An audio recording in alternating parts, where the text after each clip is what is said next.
to the 7 Synths of the Oasis. A long time ago, well, not that long ago, but pretty long ago, Korg had an idea.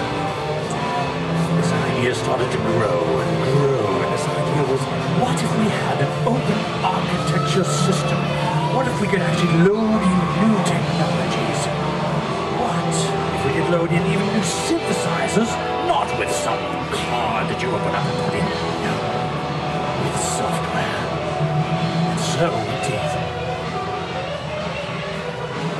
In January 2005, the Oasis was introduced. It had 3 synthesizers inside it. The HD1 PCM synth, the LL1 analog synth, and the CX3 terminal organ. Oh, I guess we're finished. No, we're not finished.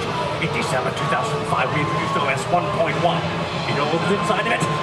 The STR1 Bloodstring. Yes, 4 synthesizers.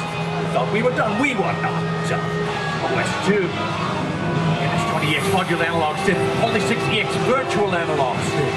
Ah, let's take the rest of the day off. No! We didn't take the rest of the day off. October 2007 1.3 added the Mod 7 wave shaping BPM synth. And then we were done. We weren't done. The EXS3 brass and woodwind PCM expansion was introduced. Unbelievable.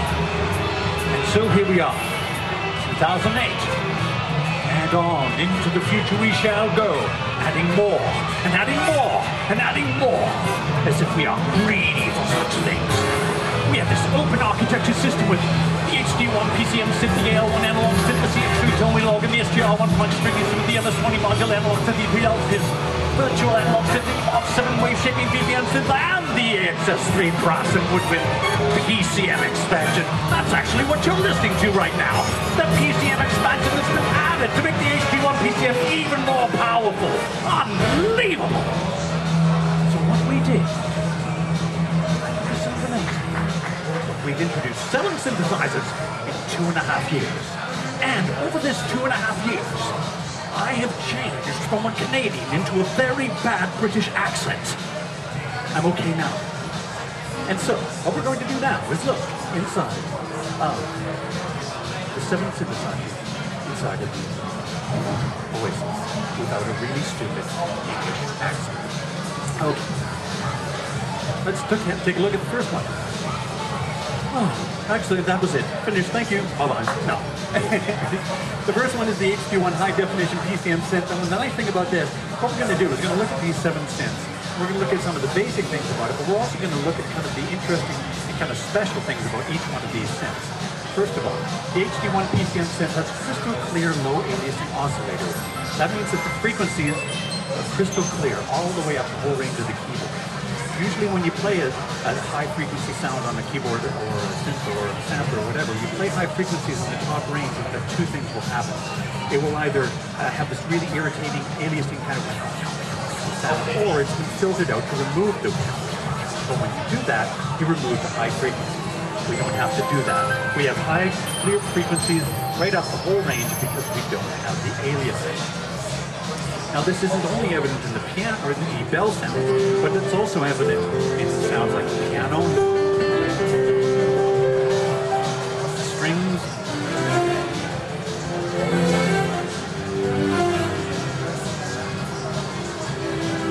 what I like is this.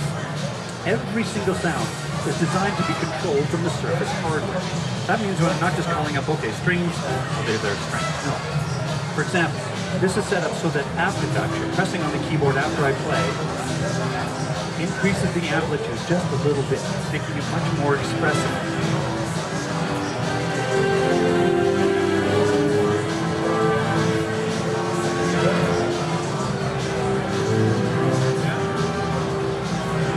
Switch 1 adds octaves. The control surface allows me to edit the envelopes much more. I can go into a sound, add some effects.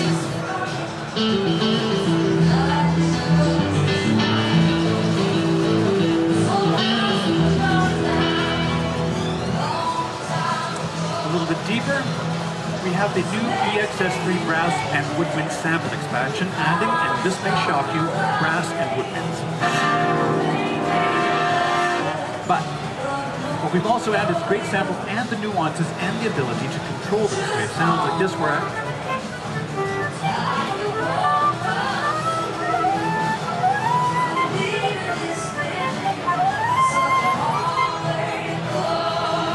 the second synthesizer of the Oasis is the AL1 analog synthesizer. This is not sampling, this is actually modeling how a real analog synthesizer works.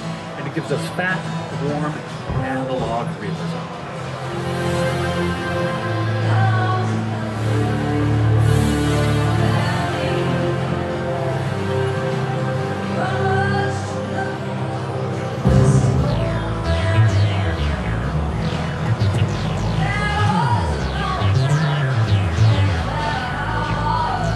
But even deeper inside of this, we have syncable LFOs, step sequencers, and much more that allow us to create complex rhythmic sounds like this.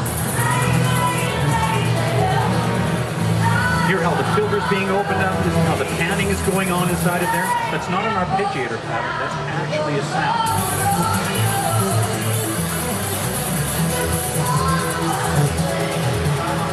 The third synthesizer of the Oasis is the Tone Wheel CX3 organ, giving you a drawbar, motor joist, key click, again, not a sample, but modeling what happens with a real drawbar organ.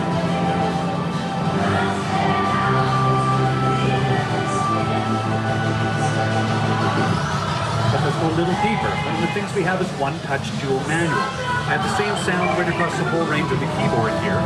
But if I go to the joystick and just pull it back once, I now have a dual manual.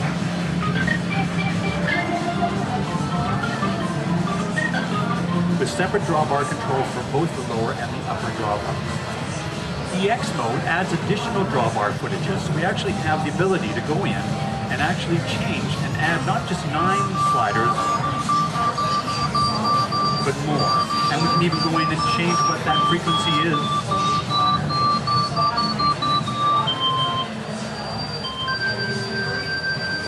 Meaning we can create organ sounds that have never been heard before.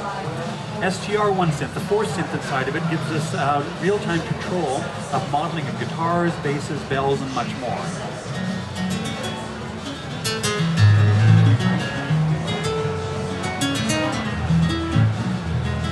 Again, not a sample, and so that means I can control things like the harmonics. I'm not switching from one sample to a different sample, that's actually doing what happens when you actually do the harmonic of the string. Take this acoustic bass, and I can use the vector joystick to change all kinds of performance gestures. Pick up my bow. Put it down.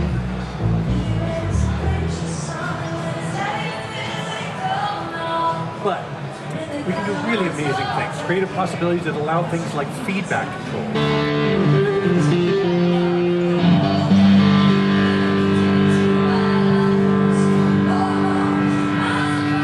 That's actually doing feedback. It's actually taking the signal and bringing it back around in the modeling domain to re-excite the string. That's what happens when you put the guitar in front of the amplifier. The amplifier noise, it re-excites the string. There's another thing that happens. As you move the guitar left and right, you actually get different frequencies feeding back. Well, the vector joystick is set up so that bringing forward is actually increasing or doing the feedback. Left and right controls the position of the guitar, giving different frequencies of feedback.